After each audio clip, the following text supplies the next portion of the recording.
মক্কা বিজয়ের উদ্দেশ্যে আল্লাহর রাসূল সাল্লাল্লাহু আলাইহি ওয়াসাল্লাম এক বিশাল ও গোপন সামরিক প্রস্তুতি নিচ্ছেন। অভিযানের খবরটি এতটাই গোপন রাখা হয়েছিল যে মক্কার কাফেররা যেন কোনোভাবেই টের না পায়। কিন্তু ঠিক সেই মুহূর্তে নবীজি সাল্লাল্লাহু আলাইহি ওয়াসাল্লাম এর অত্যন্ত বিশ্বস্ত এবং বদর যুদ্ধে অংশগ্রহণকারী একজন সাহাবী মুসলমানদের এই গোপন সামরিক অভিযানের তথ্য লিখে মক্কার কাফেরদের কাছে একটি চিঠি পাঠিয়ে দিলেন। সাত আসমানের উপর থেকে জিবরাইল আলাইহিস সালাম ওহী নিয়ে এসে নবীজিকে এই চরম রাষ্ট্রদ্রোহী চিঠির কথা জানিয়ে দিলেন। নবীজি সাল্লাল্লাহু আলাইহি ওয়াসাল্লাম সাথে সাথে হযরত আলী রাদিয়াল্লাহু তাআলা আনহু ও তার সঙ্গীদের পাঠালেন সেই চিঠি উদ্ধার করতে।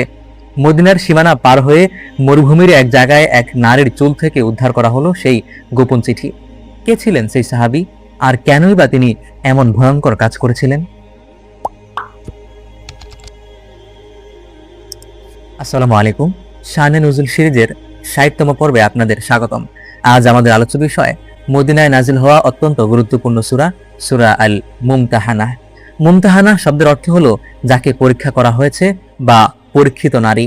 হুদায়বিয়ার সন্ধির পর মক্কা থেকে পালিয়ে আসা নারীদের ঈমান কিভাবে পরীক্ষা করা হতো এবং মক্কা বিজয়ের দিন নারীদের বায়াত বা শপথ নেওয়ার শর্তাবলী কি ছিল, চলুন সূরা মুমতাহানার প্রধান ৩টি বিষয় এবং সেগুলো নাজিলের প্রেক্ষাপট জেনে নেই। বিষয় ১, হাতিব ইবনে আবি বালতাআর চিঠি ও তথ্যপাশ। আয়াত ১ থেকে ৪। এই সূরার প্রথম ৪টি আয়াত নাজিল হওয়ার পেছনে ইসলামের ইতিহাসের এক অত্যন্ত শ্বাসরুদ্ধকর ও শিক্ষণীয় ঘটনা জড়িয়ে আছে। হযরত আলী রাদিয়াল্লাহু তাআলা আনহু থেকে এক দীর্ঘ ও বিশুদ্ধ বর্ণনা এসেছে। তিনি বলেন, রাসূলুল্লাহ সাল্লাল্লাহু আলাইহি ওয়াসাল্লাম আমাকে, জুবায়ের এবং মিকদাদ রাদিয়াল্লাহু তাআলা আনহুমকে ডেকে বললেন, তোমরা দ্রুত চলে যাও। রদাতু খখ নামক স্থানে পৌঁছানোর পর সেখানে এক ভ্রমণকারী নারীকে পাবে। তার কাছে একটি চিঠি আছে, তোমরা চিঠিটি তার কাছ থেকে উদ্ধার করে নিয়ে এসো। আমরা ঘোড়া ছুটিয়ে সেই জায়গায় পৌঁছলাম এবং ঠিকই সেই জায়গায় নারীকে পেয়ে গেলাম। আমরা তাকে বললাম, চিঠিটি বের করো। সে বলল, আমার কাছে কোনো চিঠি নেই। তখন আমরা তাকে ধমক দিয়ে বললাম, হয় চিঠি বের করো, না হয় আমরা তোমার কাপড় তল্লাশি করতে বাধ্য হব। অবস্থা ব্যাগতিক দেখে সে তার মাথার চুলের খোপার ভেতর থেকে চিঠিটি বের করে দিল। আমরা চিঠিটি নিয়ে নবী সাল্লাল্লাহু আলাইহি ওয়াসাল্লাম এর দরবারে এলাম। দেখা গেল চিঠিটি লিখেছেন বদরি সাহাবী হযরত হাতিব ইবনে আবি বালতাআ রাদিয়াল্লাহু তাআলা আনহু, মক্কার মুশরিকদের উদ্দেশ্য করে, যেখানে মুসলমানদের গোপন অভিযানের কথা পাশ করা হয়েছে। নবী সাল্লাল্লাহু আলাইহি ওয়াসাল্লাম অত্যন্ত মর্মাহত হয়ে জিজ্ঞাসা করলেন, হে হাতিব, তুমি কেন এমন করলে? হাতিব রাদিয়াল্লাহু তাআলা আনহু কেঁদে কেঁদে বললেন, ইয়া রাসূলুল্লাহ, আমার ব্যাপারে তাড়াহুড়া করবেন না। আল্লাহর কসম, আমি ইসলাম ত্যাগ করিনি বা মুরতাদ হইনি। মদিনার অন্যান্য মুহাজিরদের মক্কায় এমন আত্মীয়স্বজন আছে যারা সেখানে তাদের পরিবার ও ধন সম্পদ রক্ষা করে, কিন্তু মক্কায় আমার কোনো বংশীয় লোক নেই যে আমার পরিবারকে রক্ষা করবে। তাই আমি কাফেরদের প্রতি একটু অনুগ্রহ করতে চেয়েছিলাম যেন তারা আমার পরিবারকে নির্যাতন না করে। এই কথা শুনে হযরত ওমর রাদিয়াল্লাহু তাআলা আনহু ক্ষোভে ফেটে পড়ে বললেন, ইয়া রাসূলুল্লাহ, আমাকে অনুমতি দিন, আমি এই মুনাফিকের ঘাড় উড়িয়ে দেই। তখন নবী সাল্লাল্লাহু আলাইহি ওয়াসাল্লাম বললেন, ওমর থামো, সে বদর যুদ্ধে অংশ নিয়েছে। তুমি কি জানো না আল্লাহ বদরবাসীদের দিকে তাকিয়ে ঘোষণা করেছেন, তোমরা যা ইচ্ছা করো, আমি তোমাদেরকে ক্ষমা করে দিয়েছি। হাতিব রাদিয়াল্লাহু তাআলা আনহু এর এই ভুল এবং কাফেরদের সাথে গোপন বন্ধুত্বের আচরণের প্রেক্ষিতে আল্লাহ তাআলা এই সূরার প্রথম আয়াতে নাজিল করে সতর্ক করেন, হে ঈমানদারগণ, তোমরা আমার শত্রু ও তোমাদের শত্রুদের বন্ধুরূপে গ্রহণ করো না। তোমরা কি তাদের প্রতি ভালোবাসার বার্তা পাঠাচ্ছ, অথচ তোমাদের কাছে যে সত্য এসেছে তারা তা অস্বীকার করেছে? সূরা মুমতাহানা, আয়াত ১। মুহাজির নারীদের পরীক্ষা ও সূরার নামকরণ, আয়াত ১০ থেকে ১১। হুদায়বিয়ার সন্ধির অন্যতম শর্ত ছিল মক্কার কোনো ব্যক্তি যদি মদিনায় পালিয়ে যায় তবে তাকে কাফেরদের কাছে ফেরত দিতে হবে। কিন্তু নারীদের ক্ষেত্রে এই নিয়ম কার্যকর ছিল কিনা তা এই আয়াতে স্পষ্ট করা হয়েছে।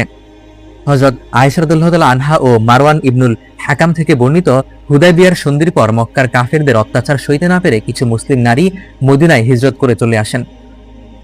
তাদের মধ্যে অন্যতম ছিলেন উম্মান কুলতুম বিনতে উকবা।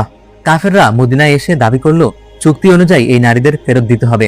তখন আল্লাহ তাআলা এই আয়াত নাজিল করে জানিয়ে দিলেন যে চুক্তির এই শর্তটি কেবল পুরুষদের জন্য প্রযোজ্য ছিল, নারীদের জন্য নয়, কারণ কোনো মুসলিম নারী কাফের পুরুষের জন্য হালাল নয়।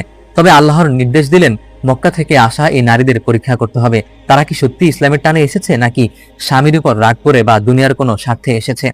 আল্লাহ তাআলা বলেন, হে মুমিনগণ, যখন তোমাদের কাছে বিশ্বাসী নারীরা হিজরত করে আসে তখন তোমরা তাদের পরীক্ষা করো। আল্লাহ তাদের ঈমান সম্পর্কে সম্যক অবগত আছেন। অতঃপর যদি তোমরা জানতে পারো যে তারা সত্যিই মুমিনা তবে তাদের আর কাফেরদের কাছে ফেরত পাঠিও না। সূরা মুমতাহানা আয়াত 10। হযরত আয়েশা রাদিয়াল্লাহু তাআলা আনহা বলেন, নবীজি সাল্লাল্লাহু আলাইহি ওয়াসাল্লাম মৌখিকভাবে তাদের ঈমানের পরীক্ষা নিতেন। এই পরীক্ষার বিধান দেওয়ার কারণেই এই সূরার নাম রাখা হয়েছে সূরা আল মুমতাহানা বা পরীক্ষিত নারী। বিষয় 3, নারীদের ঐতিহাসিক বায়াত বা শপথের শর্তসমূহ। আয়াত 12। মক্কা বিজয়ের পর কেবল পুরুষরাই নয়, আরবের নারীরাও দলে দলে এসে নবীজি সাল্লাল্লাহু আলাইহি ওয়াসাল্লামের হাতে ইসলাম ও আনুগত্যের শপথ নিয়েছিল। হযরত ইবনে আব্বাস রাদিয়াল্লাহু তাআলা আনহু থেকে বর্ণিত, মক্কা বিজয়ের দিন সাফা পাহাড়ের পাদদেশে দাঁড়িয়ে নবীজি সাল্লাল্লাহু আলাইহি ওয়াসাল্লাম নারীদের কাছ থেকে বায়াত নিচ্ছিলেন। আল্লাহ তাআলা এই বায়াত শর্তগুলো নির্ধারণ করে আয়াত নাজিল করেন।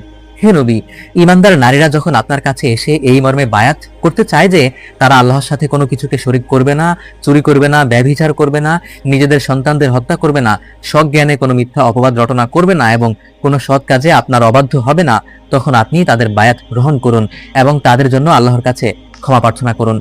হযরত আয়েশা রাদিয়াল্লাহু তাআলা আনহা বলেন, আল্লাহর কসম, বায়াত নেওয়ার সময় নবীজি সাল্লাল্লাহু আলাইহি ওয়াসাল্লাম এর হাত কখনো কোনো বেগানা নারীর হাত স্পর্শ করেনি।